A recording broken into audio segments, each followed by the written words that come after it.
চলন্ত নৌকা থেকে লাফিয়ে নেমে চিঠি পৌঁছে দিতে হবে বাড়িতে, তারপর আবার দৌড়ে ফিরে উঠতে হবে সেই নৌকাতেই। আর এই কাজ করেই কেউ কেউ আয় করেন লাখ লাখ টাকা।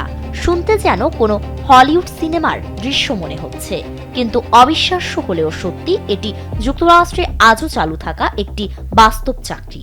তবে এই কাজের সবচেয়ে বড় চ্যালেঞ্জ হলো 1 সেকেন্ডের ভুলেই পানিতে পড়ে যাওয়ার ঝুঁকি। যুক্তরাষ্ট্রের উইসকনসিন অঙ্গরাজ্যের লেক জেনেভা এলাকায় পানির উপর নির্মিত অসংখ্য বাড়িতে ডাক পৌঁছে দিতে ব্যবহার করা হয় বিশেষ ডাকবাহী নৌকা। চারদিকে পানি থাকায় সেখানে সাধারণ যানবাহনে ডাক পৌঁছে দেওয়া সম্ভব নয়, আর সেই কারণেই শত বছরের বেশি সময় ধরে চালু রয়েছে এই ব্যতিক্রমী ব্যবস্থা।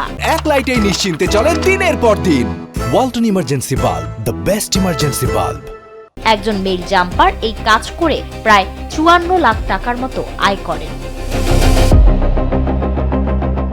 এই ডাক সেবার সবচেয়ে চমকপ্রদ দিক হলো নৌকাটি কোনো বাড়ির সামনে থামে না, কারণ প্রতিটি বাড়ির সামনে থামলে পুরো ডাক বিতরণে অনেক সময় লেগে যাবে। তাই নৌকাটি কোনো বাড়ির সামনে গেলে দ্রুত গতিতে চলতে থাকে, আর ঠিক তখনই একজন মেইল জাম্পার চলন্ত নৌকা থেকে লাফিয়ে ডকে নেমে পড়েন।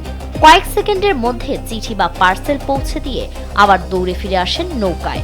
পুরো কাজটাই করতে হয় সময়ের সঙ্গে পাল্লা দিয়ে। এই চাকরির জন্য শুধু দ্রুত দৌড়ানোর দক্ষতাই থাকলে হয় না, প্রয়োজন অসাধারণ শারীরিক সক্ষমতা, দ্রুত সিদ্ধান্ত নেওয়ার ক্ষমতা এবং সাহস। কারণ সামান্য ভুল বা কয়েক সেকেন্ড দেরি হলেই নৌকা সামনে এগিয়ে যাবে আর কর্মীকে পড়তে হতে পারে পানিতে।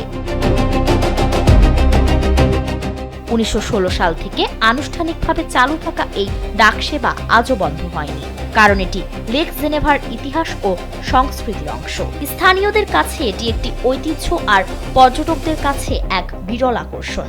প্রতি বছর হাজার হাজার মানুষ এই রোমাঞ্চকর ডাক বিতরণের দৃশ্য দেখতে সেখানে ভিড় করেন।